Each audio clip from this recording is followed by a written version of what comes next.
আমরা এমন করে হাওয়ায় ভাসছি কেন? হ্যাঁ, আমরা বাতাসের উপর দিয়ে হাঁটতে পারছি। দেখো মা, ওখানেও আমি শুয়ে আছি, আবার এখানেও হাওয়ায় ভাসছি। একটু আগে আমার খুব শীত লাগছিল, কিন্তু এখন আর শীত লাগছে না। এসব কি করে হলো মা? কারণ এখন আমরা অন্য এক জগতের বাসিন্দা হয়ে গেছি। এখন আর আমাদের শীত লাগবে না, খিদে লাগবে না, কেউ আমাদের কিছুই বলতে পারবে না।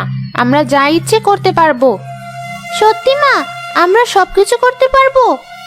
হ্যাঁ, আমরা সবকিছু করতে পারবো। তাহলে এবার আমরা কি করব মা? প্রতিশোধ নেব।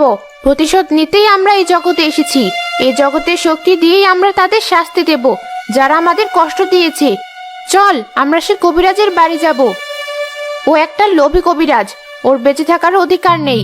ওর জন্য আমি এক এক করে সব হারিয়েছি, তাই আগে আমি ওকেই শাস্তি দেব। ঠিক আছে মা, চলো, আমরা আর একটু দেরি করতে চাই না। কি হচ্ছে বুঝলাম না। এতক্ষণ তো সব ঠিকই ছিল, হঠাৎ চারদিকে এত কুয়াশা এলো কোথা থেকে? মনে হচ্ছে এই কুয়াশায় আমি হারিয়ে যাব। হ্যাঁ, হারিয়ে তো যাবি, তোকে হারাতেই আমরা ফিরে এসেছি। ওখানে কে দাঁড়িয়ে কথা বলছিস? সাহস থাকলে সামনে আয়, দেখি কে কুয়াশায় হারিয়ে যায়। আবার গলা চেপে ধরলো কে? ছাড় ছাড় বলছি। কষ্ট হচ্ছে তাই না? আমার স্বামীরও এমন কষ্ট হয়েছিল। দেখ, বাঁচার জন্য আকুতি করা কত কষ্ট। সামান্য কটা টাকার জন্য তুই আমার স্বামীকে একটু চিকিৎসা দিসনি। না জানি আরো কত অসহায় মানুষের সাথে এমন করেছিস। কে তুমি? দয়া করে বলো, আর আমি কি বা করেছি? আমি কে সেটা তুই সময় হলে এমনিতেই জানতে পারবি। আজকের মতো তোকে ছেড়ে দিচ্ছি, কিন্তু আর কোনোদিন যদি কোনো অসহায় মানুষকে টাকার জন্য তার চিকিৎসা থেকে বঞ্চিত করিস, তবে সেদিনই হবে তোর শেষ দিন। না না, আমি আর কোনোদিন এমন করব না। আমি বুঝতে পেরেছি তুমি কে, আর আমি নিজের ভুলটাও বুঝতে পেরেছি। আর কোনোদিন কারোর সাথে আমি এমনটা করব না। আমাকে তুমি ক্ষমা করে দাও। ছেড়ে দিলাম তোকে, তবে আমার কথাগুলো মনে রাখবি, না হলে পরে অনেক পস্তাতে হবে তোকে। ওই মোড়লের জন্য আজ আমার এই অবস্থা। মিলি, নয়ন, চল এবার ওই মোড়লের কাছে যাব। মা, তুমি ওকে না মেরে কেন ছেড়ে দিলে? ওকে মেরে ফেললে গ্রামের বাকি মানুষ বিপদে পড়ে যেত, তাই ওকে একেবারে মারিনি। তবে আর কোনোদিন কোনো অসহায় মানুষের সাথে এমন করলেও রক্ষা পাবে না। চল এবার।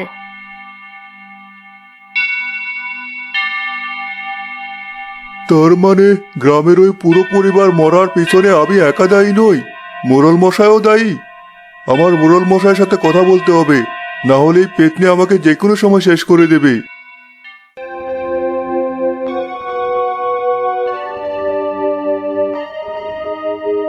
হঠাৎ করে এমন কুয়াশার কন্ডলে কোথা থেকে এলো? একে তো এমনি শীতে মরে যাচ্ছি, তার উপর আবার এত বেশি কুয়াশা। এই কুণ্ডলিতেই তোকে ডুবিয়ে মারবো। এই কে কে ওখানে?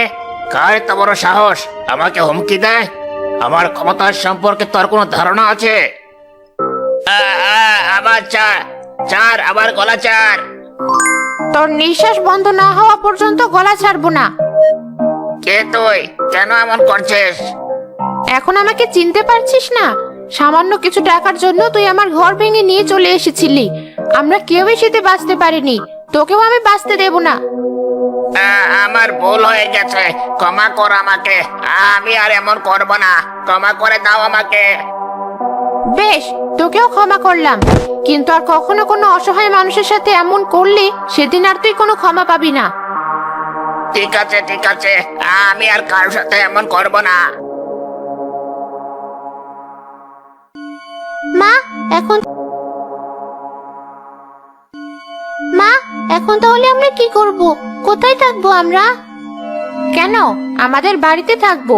তোর বাবার ভিটে বাড়ি আছে, আমরা সেখানেই থাকবো। ঠিক আছে মা, চলো, আমাদের বাড়ির বড় গাছটায় আমরা থাকবো।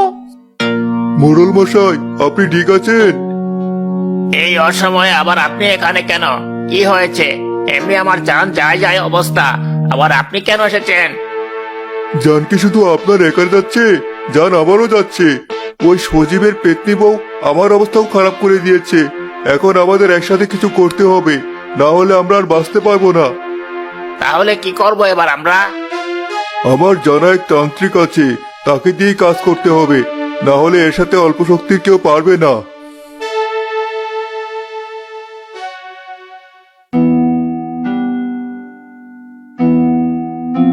পাল, কেন এসেছিস তোরা আমার কাছে? আমাদের বাঁচান, নইলে ওই পেটে আমাদের বাঁচতে দেবে না। মিথ্যে বলছিস তোরা, তোরা ওদের বাঁচতে দিস নে। আমার শক্তি দিয়ে আমি খুব ভালো সেটা বুঝতে পারছি। যাই হোক, সে এখন পেতনি হয়ে গেছে, তার হাত থেকে তোদের বাঁচানো আমার দায়িত্ব। সেই দায়িত্ব থেকে আমি তোদের বাঁচাবো, কিন্তু মনে রাখিস, এরপরও যদি তোরা এমন কিছু করিস, সেদিন আর বাঁচবি না তোরা। আমরা কথা দিচ্ছি, যে ভুল আমরা করেছি তার কোনোদিন করব না। আপনি আমাদের বাঁচান। বেশ, আমাকে ওদের বাড়ি নিয়ে চল।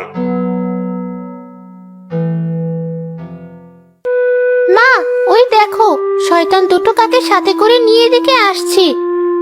আসতে দে, যাকে সাথে করে নিয়ে আসুক না কেন, ওরা আমার হাত থেকে রক্ষা পাবে না। পেতনি, আমি মহাশক্তিশালী তান্ত্রিক, কিন্তু তবুও আমি তোর মুখোমুখি হতে চাই না। আশা করব তুইও চাইবি না, তাই বলছি এই গ্রাম ছেড়ে চলে যা। এইটা আমি তোর সামনে, আমি তোর মুখোমুখি হতে চাই। আমি আর চারটে পেতনির মতো না যে তোর কথায় ভয় পাবো। তোর সাথে আমার কোনো শত্রুতা নেই, তাই আমি চাই তুই চলে যা। এই শয়তানদের সঙ্গ দিস না। তার মানে তুই আমার কথা শুনবি না? তাহলে তোকে আমার শক্তির মুখোমুখি হতে হবে। বেশ, তবে দেখি তোর কত শক্তি। ছাড়, ছাড় বলছি আমাদের। মা, আমার অনেক কষ্ট হচ্ছে, এই বলয় আমার শরীর পুড়ে যাচ্ছে। আমারও খুব কষ্ট হচ্ছে মা, আমি আর সহ্য করতে পারছি না।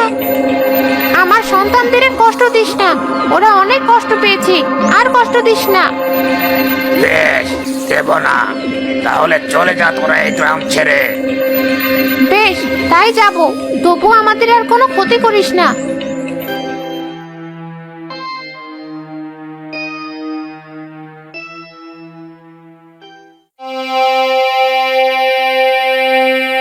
মা, আমরা তাহলে এবার কোথায় যাব? আমার সাথে সাথে উড়তে থাক, একটা ভালো জায়গা দেখে আমরা সেখানে থাকবো। ওই দেখ, নদীর পাড়ে বড় একটা বট গাছ দেখা যাচ্ছে। চল, আজ থেকে আমরা এখানেই থাকবো। এই জায়গাটা আমার অনেক পছন্দ হয়েছে মা, কি সুন্দর নদীর পাড়ে গাছটা, এখান থেকে খুব সুন্দর দৃশ্য দেখা যাবে।